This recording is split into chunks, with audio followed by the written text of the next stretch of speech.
Welcome to Community Connection with Columbus City Attorney Zach Klein. Join City Attorney Zach Klein as he connects the dots between the laws, policies, and legal decisions that impact Columbus now and into the future.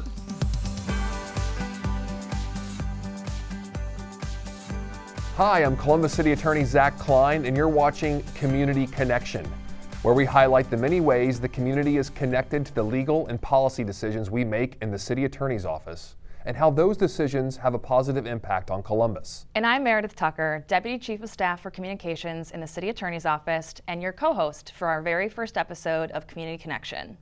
Well, Zach, thank you for being here. I'm just really excited for us to share more with the community about what we've been doing our first couple of years in this office. Well, it's a great opportunity being the City Attorney. I want to thank the voters directly for entrusting me with this opportunity. 2 years in, I can't believe that it's been 2 years, but being entrusted to being the City Attorney and having direct control over reforming our criminal justice system, being the lawyer for the City of Columbus and all the departments, and then actively being engaged in issues like civil rights and healthcare that really matter to everyone in the City of Columbus. We're trying to use the full breadth of the office to make a difference in people's lives, which is why I joined City Council, why I wanted to be Council President, and why I'm now City Attorney. Is like, how can I use an opportunity in an elected office position to actually make a difference for the better in people's lives? And I think we have that opportunity with the 150 people that work in the City Attorney's Office. I mean, it's the 14th largest city in the United States, and I think we have a tremendous opportunity to set a standard and be the standard bearer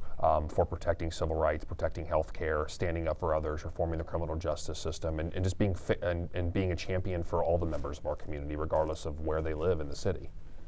And you really have come into this office with a fresh set of eyes and new ideas, and have taken such a bold and creative approach to how to run the City Attorney's Office. Well, it's been a lot of fun because the folks that I inherited that were working for Richard C. Pfeiffer, my predecessor, like great lawyers, community dedicated. They want to make a difference for the better. And so, how do I take that opportunity and not screw up a free lunch because it was such a well-run office? But at the same time, how do you take the next step and be the 14th largest city in the United States and act like it? And that's what we've done, I think, in reforming the criminal justice system. That's what we've done in taking steps of standing up for civil rights and the LGBTQ citizens in the city, how we are defending healthcare, why we got involved in the citizenship question for the census, and then making sure that everyone's counted because $100 million were on the line for the City of Columbus for infrastructure in our neighborhoods. And so we have this tremendous opportunity to really make a difference in people's lives, to effectuate change, and to improve the quality of life for everyone across the city. And that's really what we do every single day, is how do we think boldly, how do we think big, and be creative to set the standard and be a leader. Well, that's a lot to focus on, but of course we don't do it alone. We talk a lot about how important cooperation and partnerships are to our office. Can you expand a little bit about our community engagement and what the goals are of our office? Yeah, look, when I look at the City Attorney's Office, we try to figure out how do we improve community safety, how do we build economic opportunity, and then how do we, rise and take care of all the least, especially the least among us residents, and making sure that we create an atmosphere that's successful. And we can't do it alone. It is built upon partnerships.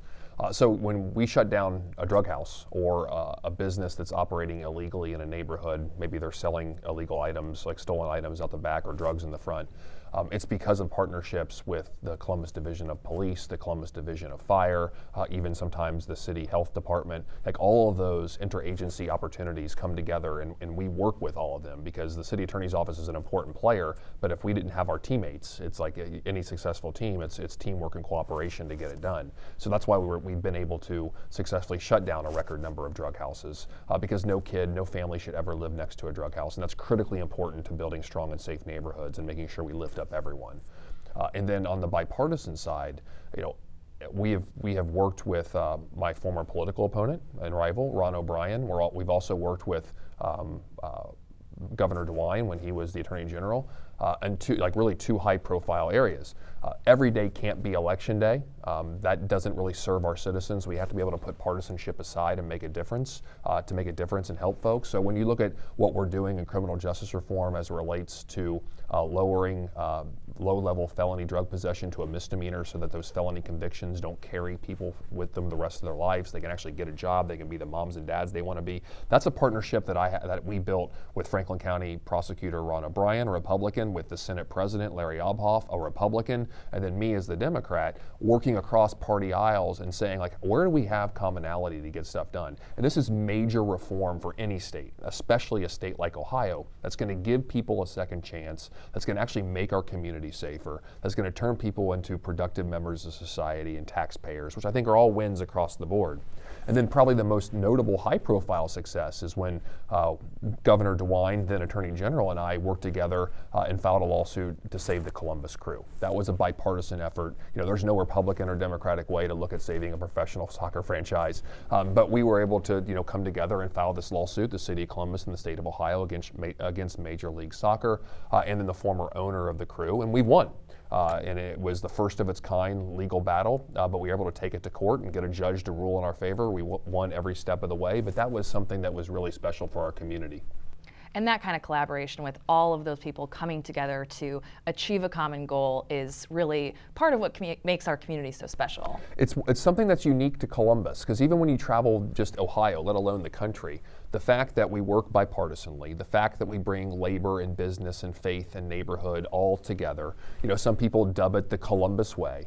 But that is actually, our mantra that I give credit and kudos to the former mayor, Michael B. Coleman, who set that standard of, like, how do we row in the same direction? How do we build partnerships if we actually want to get stuff done?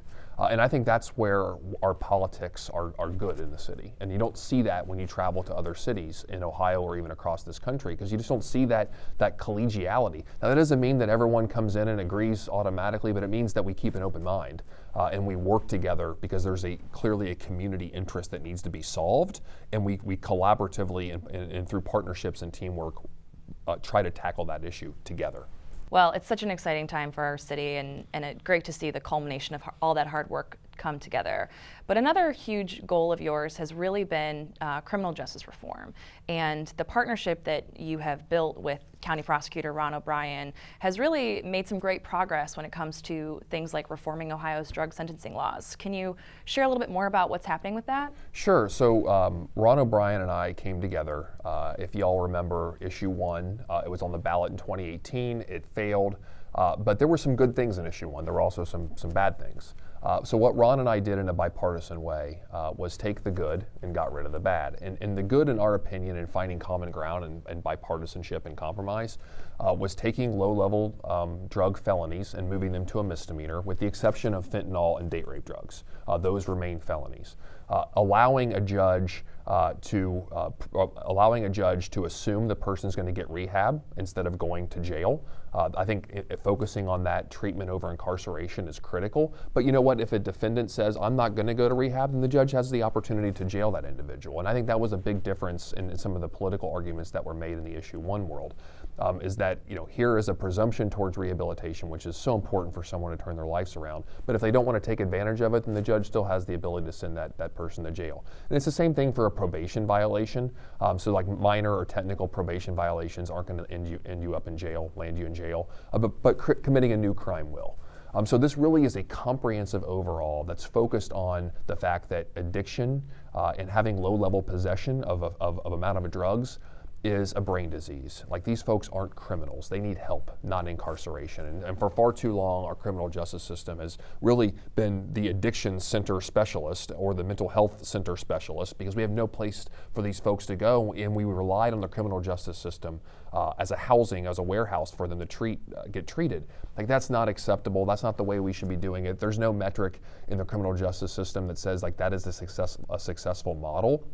So having a Senate Bill 3 and working bipartisanly to completely change the landscape for low-level drug possession, but at the same time increase penalties for traffickers, the people that are preying on these folks who are sick. Like, that is striking the right balance, and I'm hopeful that this is going to get past the legislature and really make a substantive difference in all the state of Ohio, especially with the proliferation of opioids in our community.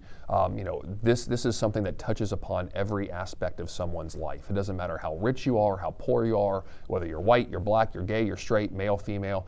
You are never immune to the possibility of addiction. And so having a criminal justice system that's tailored to addressing those issues, I think, is the way that we should be looking to the future of the criminal justice system. Well, of course, the passage of Senate Bill 3 would have a great impact on our state, and you are working across party lines with the Senate President Ophoff, County Prosecutor Ron O'Brien, Democrats and Republicans coming together to really make progress in this issue that would impact so many people. Let's take a quick look back at some highlights of a recent community forum where they were discussing where that bill is and the importance of these criminal justice reform efforts. Low-level offender struggling with addiction who deserves a second chance he may need a push toward it, though, from the unrepentant drug trafficker who deserves to go to prison. How can you do that with legislation? Well, this legislation, speaking on as a former law enforcement officer, this is really going to benefit them significantly because of the amount of time and effort that is spent arresting someone for some low-level nonviolent offense, having to spend time in a court setting on a regular basis, moving through the process, and we're putting an individual in the penitentiary simply because we have no other choice as law enforcement officers. It would be huge to the officers to know that all I have to do is get this individual into drug court and then allow the system to work with that individual to address that issue. I think what Senate Bill 3 does is it shifts the conversation to the underlying question of why does an individual commit a crime? Is it because of drug addiction? Is it because of mental health? Is it because of lack of economic opportunity, other social determinants? Is the person a bad person? Is it all of the above, none of the above? And what Senate Bill 3 does, specifically as it relates to possession, is it puts the focus on addiction. Now, that doesn't mean there are still bad people that deserve to go to jail for a very long time. There are murderers, there are rapists, there's robbers, there's human traffickers, and they deserve to be labeled as felons. But there are also folks who are afflicted with addiction, who have mental health problems. And Senate Bill 3 is a significant step forward that allows prosecutors in a common sense, I think, appropriate way to appreciate that these people are not the dangerous ones that we are worried about in society, but the ones that are sick and need help. So why would we want to have that person be described as a felon in society when they really are battling an addiction issue? We need to be focusing on their treatment, because if you really want to focus on community safety, which I think we can all agree that's one of the roles the prosecutor has, it should be about recidivism rates. And the only way that you're going to drive down recidivism rates is if you tackle the underlying reason why someone commits a crime. Well, of course, Senate Bill 3 would be a statewide impact, but you're also working on so many programs here in our office down at the courthouse that are having already a great impact on our Columbus community. So when I think about reforming the criminal justice system, there's three things that come to mind. The first is just social justice. Like the system is disproportionately impacting poor people. It's disproportionately impacting people of color. Like there's a historical problem that we have to correct with the criminal justice system. The second is actually making our community safer, because when you look at our levels of incarceration and how we run our criminal justice system in the United States compared to the rest of the civilized world, their crime rates really are no different, but we're incarcerating and spending 10, 15, 20 times more amount of money, if not more, on how we incarcerate individuals and treat them in our society. So there's really a question of, like, are we really making our community safer when the crime rates across the Western civilized nations are the same?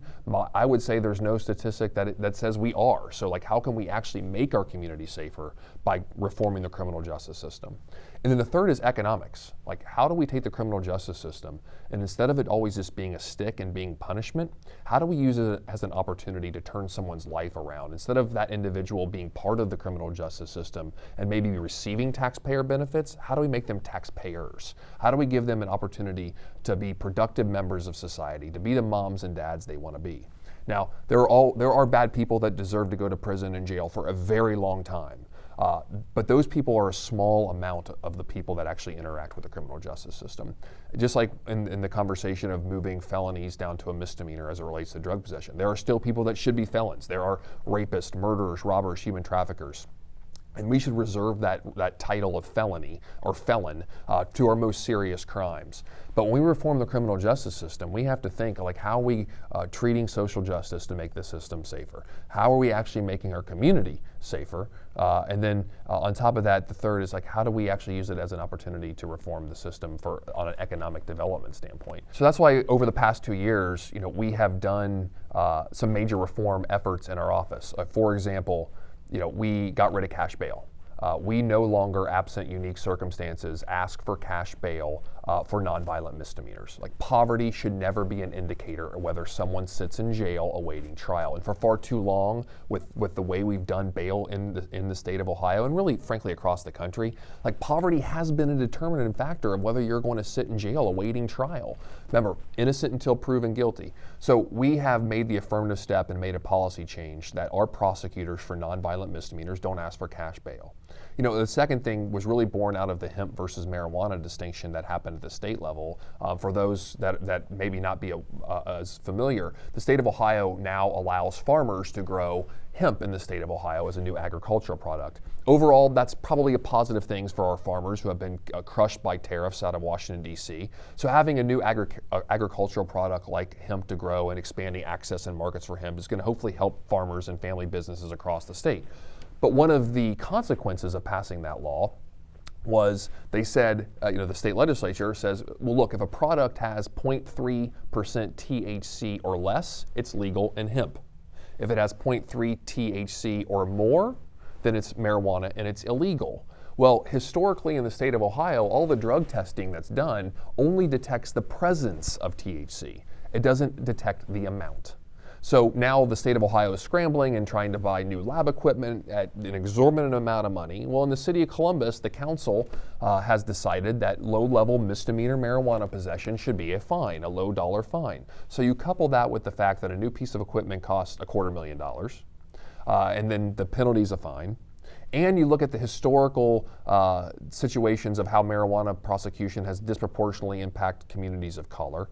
And you find yourself in a cost-benefit analysis that we have made the determination that we are no longer going to prosecute low-level misdemeanor marijuana possession in the city of Columbus. Now, marijuana is still illegal. A police officer still may search you if they believe through probable cause that you have marijuana because it is an illegal substance. But from a prosecutorial standpoint, we are no longer prosecuting marijuana. That was a decision that we made.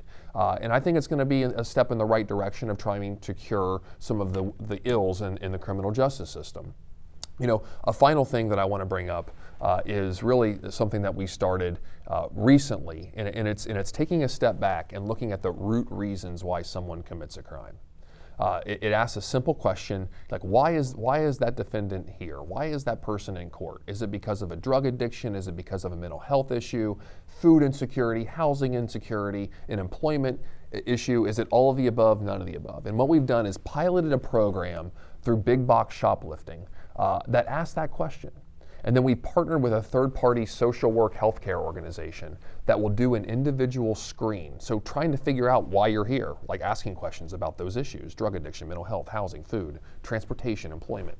And then developing an individualized plan for each individual defendant that comes through court. The goal is not conviction. The goal is recidivism. Because if we don't treat the underlying root reasons why someone commits a crime, then how are we going to make our community safer? We're not. That person will continue to steal to feed an addiction, will continue to steal to feed their family. So until we take a step back and treat that root reason, we're not really making our community safer, we're not helping out that individual. And to me, the true essence of the criminal justice system is asking and addressing and answering those questions and treating them. And I think this is the future of criminal justice, is having a more holistic approach of how we can treat individuals and give them the opportunity to change their lives for the better, to be the moms and dads they want to be tax-paying citizens, and that truly makes our community safe. And that program that you mentioned is as far as we know, the first of its kind nationwide. Is this something that you hope can translate to other cities, other states? Absolutely. It is the first of its kind as far as we know. A lot of prosecutors' offices across the country will ask about drug addiction and mental health and build a program around that. But taking the step further and having the holistic approach of looking at things beyond that, like food and housing and employment and transportation, is not common. I will say that there have been some other cities that have now reached out to us. I won't name what they are, just for confidential reasons, but they have reached out to us and they're interested in replicating the model, because I think they understand that, that definition of doing the same thing over and over again and expecting a different result, that's the way we've done the criminal justice system, and it's yielded no positive metric that actually makes us safer or has changed someone's life for the better. So asking and identifying and treating those root reasons for crime is the direction we need to take if we're going to make our community safe. Well, it really is such an innovative program, and it's already having impact, only having been rolled out for a couple of months. Councilmember Favor has joined us in support of this program. Let's take a quick look at the press conference where we announced that program just a few months ago. As a former prosecutor, I have personally witnessed the barriers that many individuals throughout our community have to basic needs like food, adequate shelter, transportation, and other social determinants of health. The lack of access to these basic needs all too often can lead to devastating life consequences, including criminal charges. Okay, well, let's take a step back then and figure out how we put you on the right path to success. Like, to me, that is the dual function of the criminal justice system. Again, there are bad people that deserve to be punished, and the criminal justice system has done a great job in doing that. There are also people that need help. And the criminal justice system doesn't always have to be punitive and focusing on punishment. The criminal justice system can be an opportunity for success. And I think that's what a program like this is. How do we use this as an opportunity to change people's lives if you truly want to make our community safer? Addressing the underlying issue will effectively reduce the number of people from engaging with the court system overall. Again, I want to thank City Attorney Klein and all of our partners that are here today for their forward-thinking and progressive action in implementing this program. City Council is proud to invest in this initiative and have committed $25,000 to provide that additional financial assistance for individuals who are not Medicaid eligible.